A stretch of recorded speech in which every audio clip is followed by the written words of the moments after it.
Hello and welcome to the APM podcast. My name is Professor Adam Bodison and I'm the Chief Executive of APM and your host. Today, we're delighted to welcome to the podcast Dhruv Patel.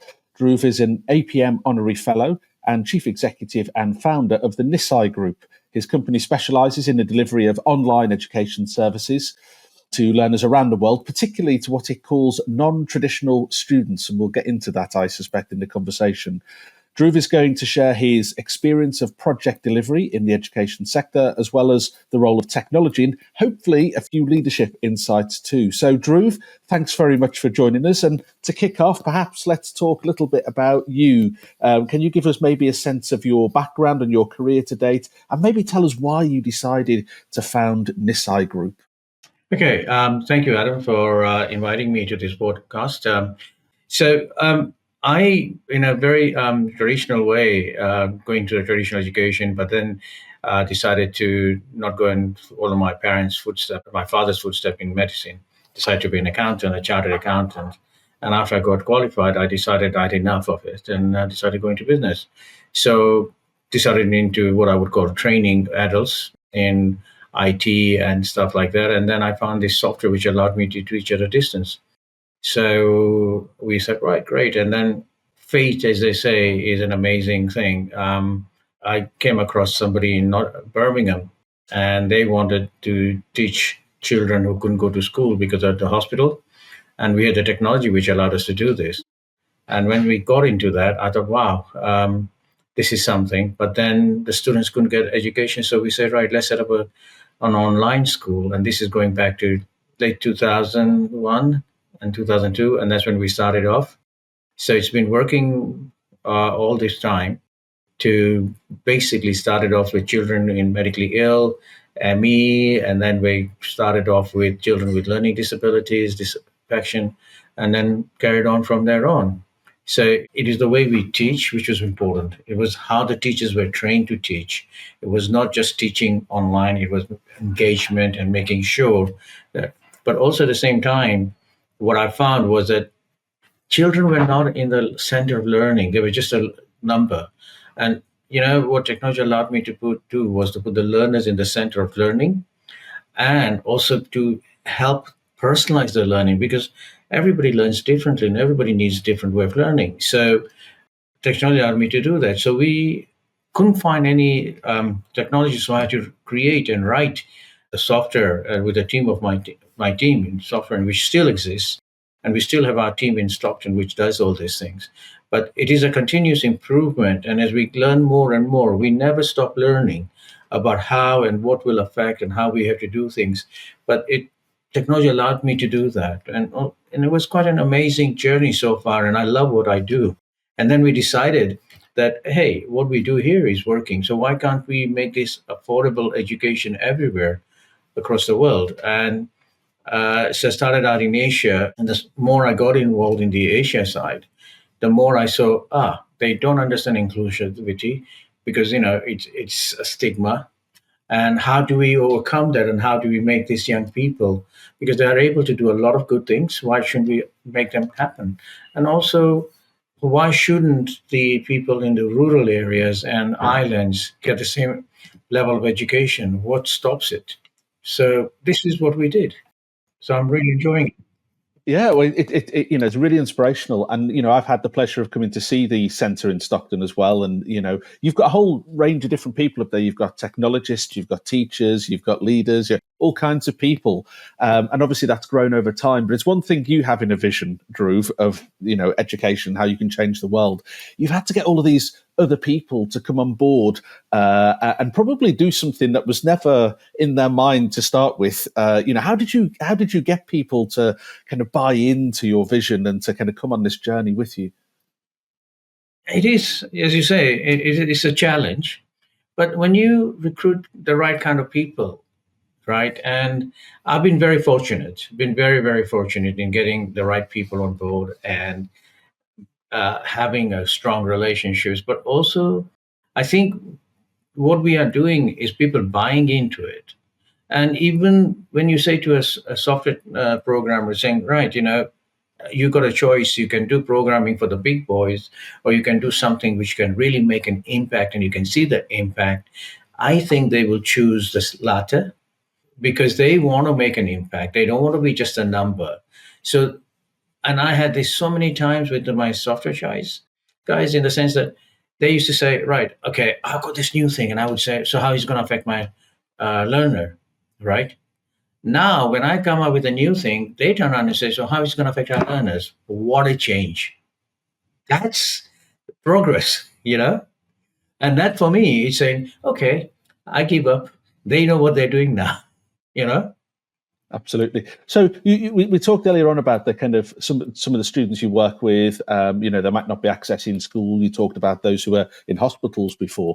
So tell us a bit more about these non-traditional students and who they are, and also what is it that you're providing that traditional education either can't or won't, for whatever reason, provide.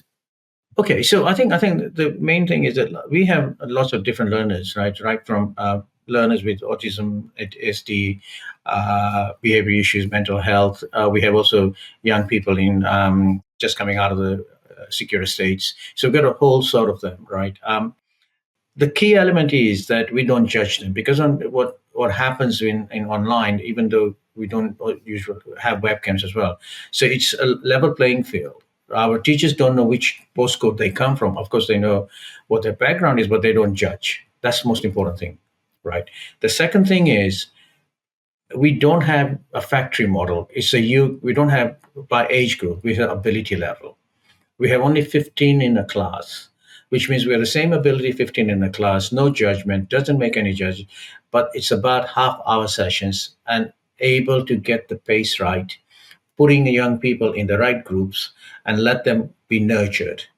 We also have a very good team of student support officers in Stockton, as well as on the ground. We have mentors who go into the houses and support them on face to face, but socially and emotionally as well. So the idea is to give a whole wraparound service for our most vulnerable, but also create an environment where they can thrive.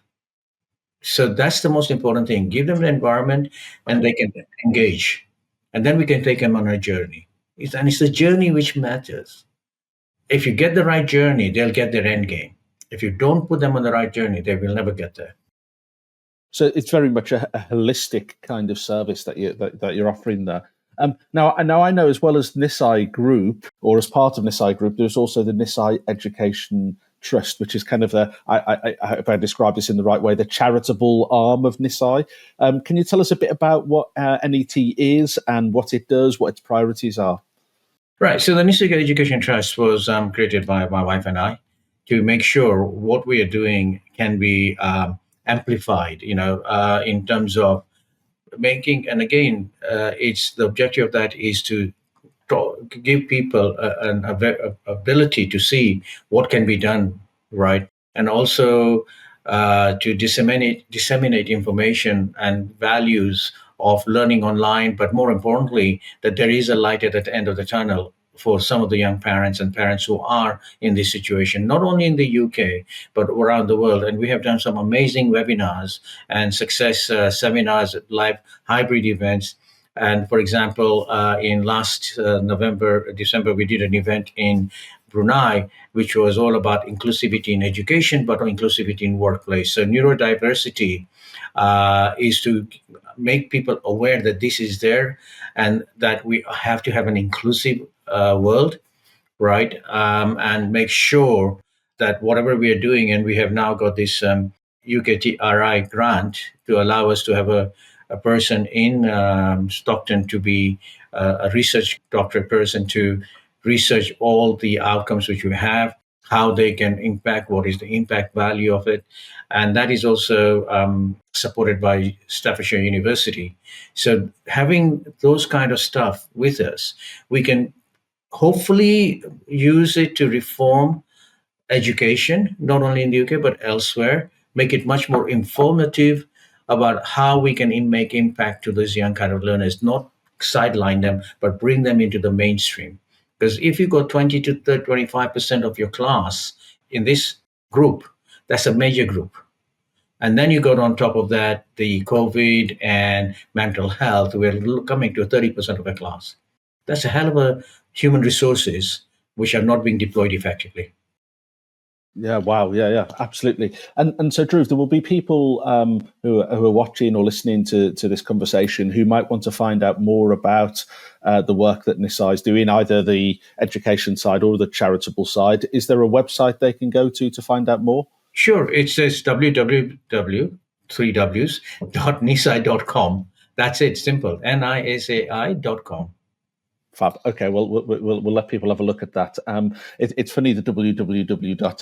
Whenever I do websites, and I always say that, my children say, "Dad, you don't have to say www dot anymore. Only old people say that." They say, and I'm like, "Oh, I didn't know I was in the old category now." But Hey, join the club. Yeah, I think you and me both. Okay, well, so we talked a bit about Nisai. Let's talk a bit about project management now. How would you say project management has played a part in your career? For example, in developing your business or enabling the kind of delivery of some of the services to your learners. Has project management kind of been a part of that? And can you tell us a bit about that, if it has? In a way, yes, very strongly. And this is what I like about when you formalize the project management. We've been using project management in an informal way, right? Because we got lots of tasks, a lot of things. But the things we forget that sometimes, if you have a really good structured way, and we were a bit fortunate because I was a bit fortunate. I was able to utilize the project management tools within the technology side because we had to have that for our software delivery, and we use it, and the teams use it more often. But I now see that the project management delivery, should be in every session, every way, where you got cross teams working because you are a team, right? And for me, it's you got to make sure the baton passing is correct within the teams. And if you're doing a complex work like we do in our children learning, right? Because not we're only just teaching, we're also supporting them. We're doing things, and everything has to meet and on time. So it is something which needs to be done, right? And I think one of the things which I've been doing recently is asking people, okay, don't think project management is a big, but make it as part of your routine. Don't think of it as a separate. Just make it as part of your daily work routine and see how you can bring it to bear, right? Because I think we tend to, again, put it in a box. I'll do a project management, right? No, you're doing it all the time. Yeah, it's really interesting. So it sounds like, and tell me if I'm misinterpreting what you're saying here. It sounds like you're saying, look, we're using project management in two ways here. Partly it's about delivering change and so on as a business, but actually we're also kind of taking a more kind of projectified approach to our day-to-day work as well. And you found that helps with managing the kind of interdependencies and the complexities of the nature of the work that you do. Is that fair? Yes, it is. And also, we are working in 12 different countries and lots of time zones, right? So that's a challenge on its own. And one of the things, again, I've got a lot of my managers who are task orientated and they have their checklist. And I say, great, now start putting that together and see where the problems are. So it is getting that, how do I say, it's trying to build that into the whole value chain into the business. Yeah, that makes sense. We have a bit of a mantra here at APM, and you may well have heard me say this before, Dhruv. I'm sure you have, which is that when projects succeed, society benefits. So we have this kind of linking together of the project profession and kind of societal impact.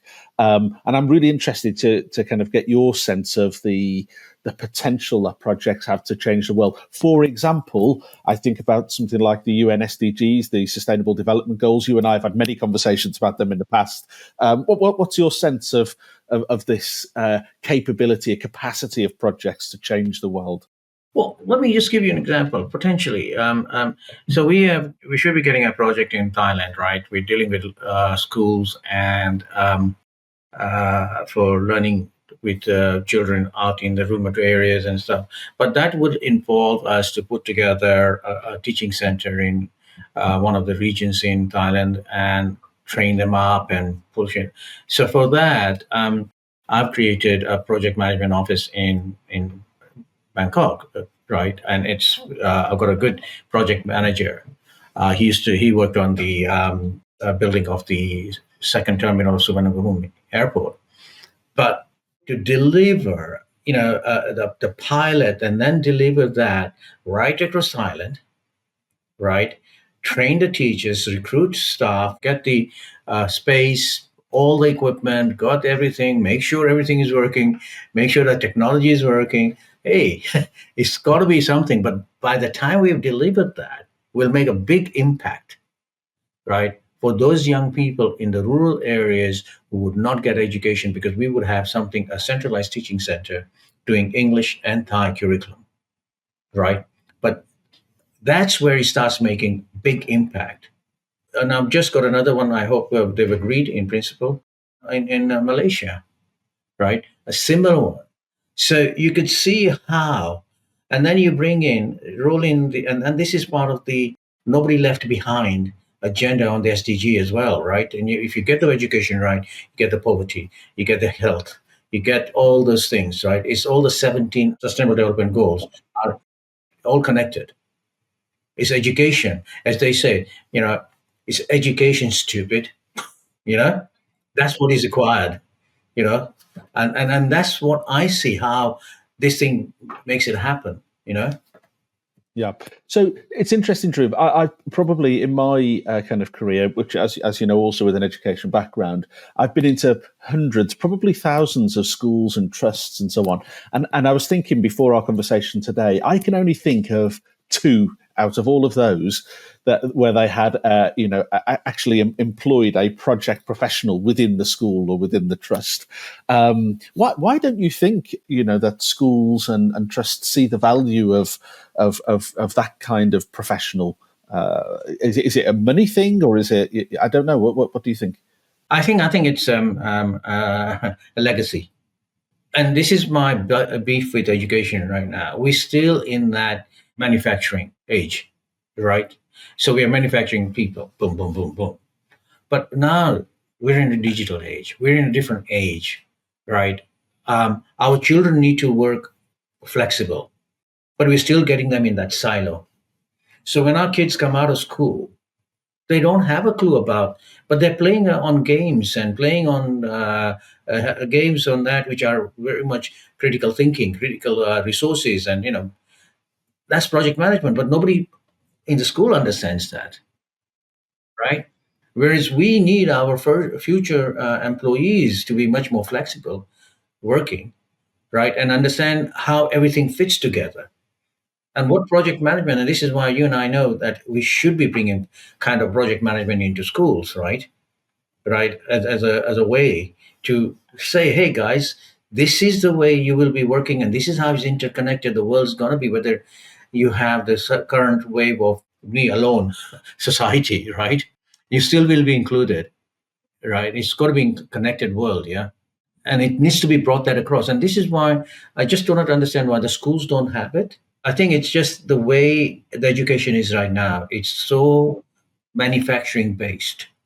It's interesting, isn't it? Just as you were talking, and I was thinking, if you think about people's personal lives, if you think about business, if you think about almost every other sector, healthcare, things have changed dramatically over the past 100 years. If I look at education 100 years ago to now, it hasn't changed as much, has it, as other sectors?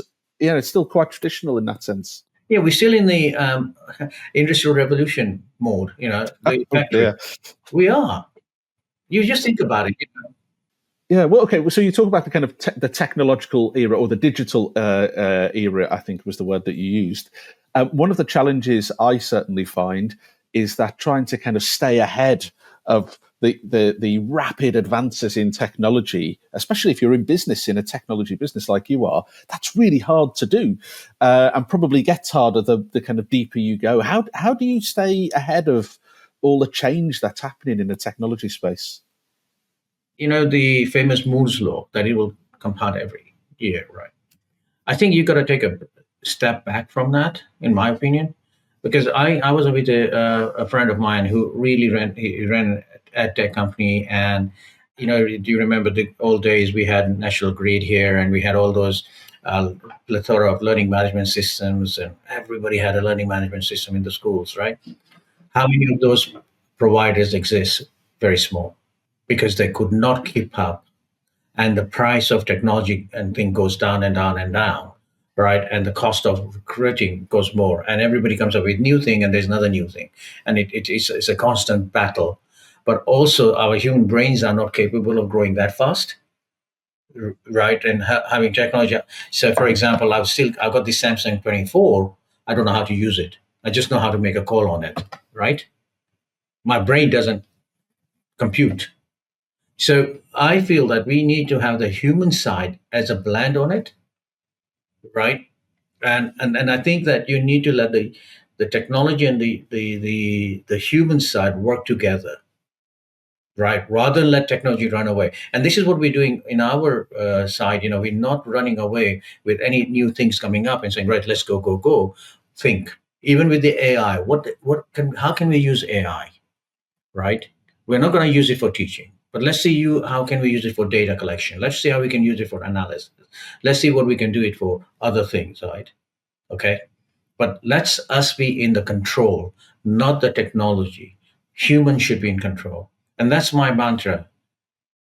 No, that makes sense. And just for balance, I should say I've got an Apple, not a Samsung as well. There you are, but you know better than I do.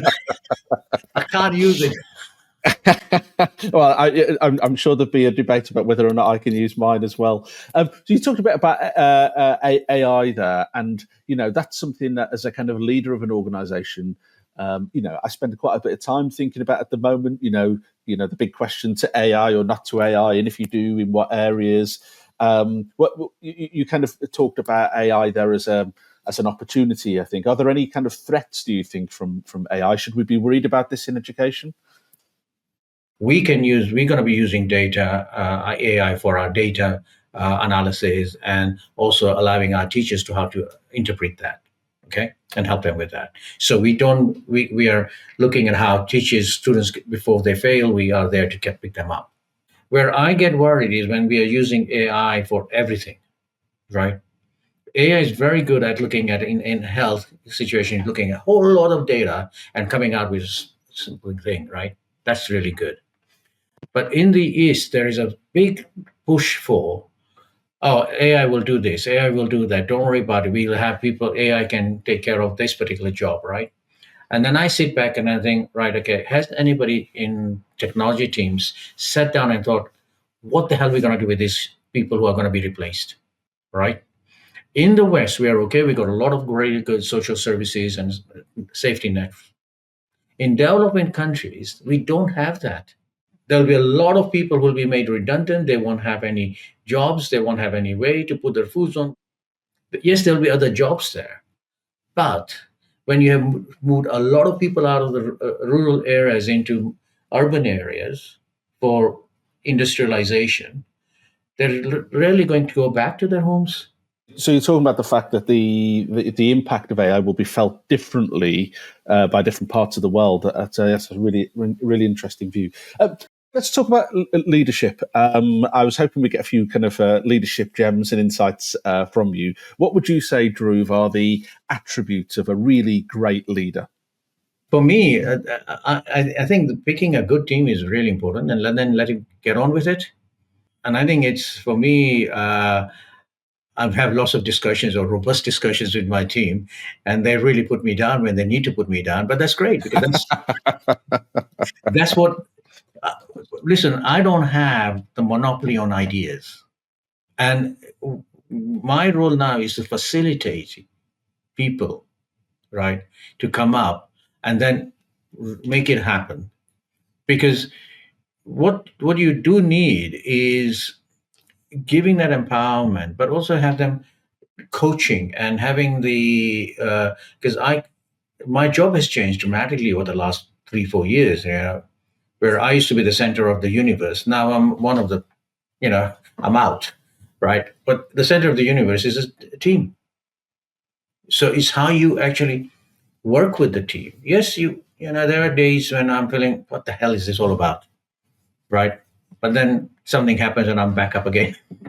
you know um, it is about understanding and also leading from the front to a certain extent, right? But giving the young people and the people around you the ability to be best for themselves, and they will be best for you. Empowering other people. That's come across very clearly.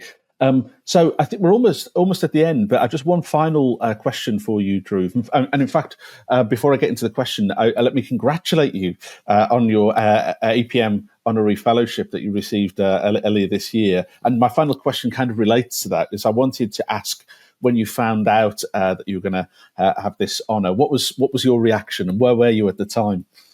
Well, I was where was I? I was in Stockton when I got it, and I thought, right, I think somebody's pulling my chain, right? I never have had any awards like this, and I thought, wow. And then really, it was the real moment. Is that really true? Right? And that was great, and it was fantastic to be recognized by you guys. I mean, that's awesome. So I was really happy about that. Fantastic. Well, we're blessed to have you, and I'm sure lots of people listening to this will want to reach out and find out more about it. So, thanks very much, Dhruv, for joining us, and to everybody who's listening or watching as well. We'll be back in a couple of weeks, but in the meantime, if you've got any comments or feedback, you can always email us at apmpodcast@thinkpublishing.co.uk, or if you're a Spotify user, you can leave a comment directly in the app. So that's it for this episode. See you next time. Thank you, Dhruv. Thanks, Adam. Thank you very much, and thanks for having me.